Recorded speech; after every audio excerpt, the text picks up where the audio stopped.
Greetings, this is Emily. Welcome to this Uni-edit video.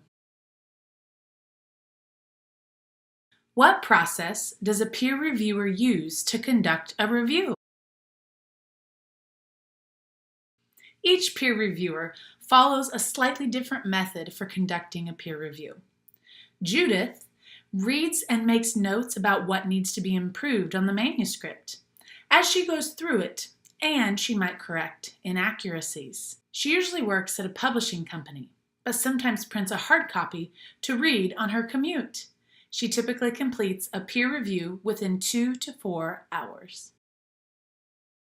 When Sara receives a paper, she usually reads through a printed copy, making notes as she goes. Once she's read it and has a good idea of what she wants to say about it, she either completes the online form or compiles a Word document with comments, questions, and suggestions to submit online. Geraldine follows a similar process to Sara and reads a printed copy of the paper thoroughly, which she annotates with extensive comments and notes as she is reading it. She usually leaves it for a day or two so that she can think about the paper and her comments before writing the review and submitting it electronically. Stephen takes a seemingly more thorough approach than the other 3 peer reviewers. Upon receiving the submission, he usually prints out a hard copy to read through the first time, as if he were not reviewing it, to get an overall sense of the ideas in the topic and of the clarity with which the author or authors communicate. He then reviews the reference section and skims through to see whether the author has included important scholars within their area of interest. Quote, "If not, I make a mental note, as this will require justification within," end quote. He then reads the submission for a second time on his office computer, and he makes comments and tracks changes throughout. After leaving the submission for a day or two, Stephen reads it a third time, checking over his comments as he goes, and then he begins writing his response based on his comments, including his recommendations. Finally, he reviews his response to the author or authors to ensure his tone is respectful and that his overall feedback is useful and potentially productive. Stephen usually spends 2 full days cumulatively over 3 or 4 days total on each review. Do peer reviewers do extra background reading? I asked the peer reviewers about whether they do any additional reading to understand the content of the paper. All 4 peer reviewers replied that it is rare for them to do extra reading while performing a peer review, because if they are reviewing a paper, it is usually because they have some expertise in the topic area. However, Stephen stated, "If the author or authors cite a study with which I'm not familiar, I will find the article to ensure it supports the point being made. Additionally, if the author relies heavily on one or a few articles, Stephen will read them thoroughly."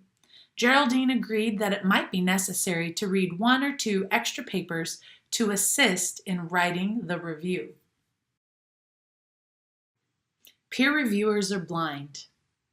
Despite there being several peer reviewers for each paper, the reviews are conducted blindly, meaning the peer reviewers are not told the identities of the authors or the other peer reviewers, and they are thus unable to collaborate with the other peer reviewers when conducting the review.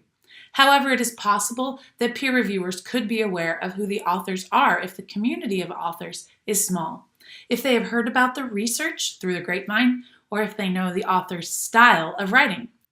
While there is a concern that this would affect bias, a study in 2013 affirmed that acquaintances can be just as brutal with reviews as anyone else.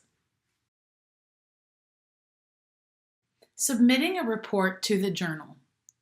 Once the peer reviewers have completed their review, they are asked to provide a report to the journal editor, which typically takes the form of a detailed, structured report under a number of specific headings, with the main narrative review, sometimes several pages long, being the primary focus. Additional comments that are not visible to the author or authors are usually forwarded to the journal editor, and sometimes peer reviewers are required to rate the submission on various criteria on a given score sheet. The peer reviewers are generally required to complete a web-based form on an academic journal interface designed specifically for the process of submitting and reviewing papers, such as Scholar One, Manuscript, or Manuscript Central. These interfaces allow accompanying files to be uploaded, for example, a Word document that includes detailed comments. However, some journals still conduct the process via email, which is clearly less efficient, and different systems require different things.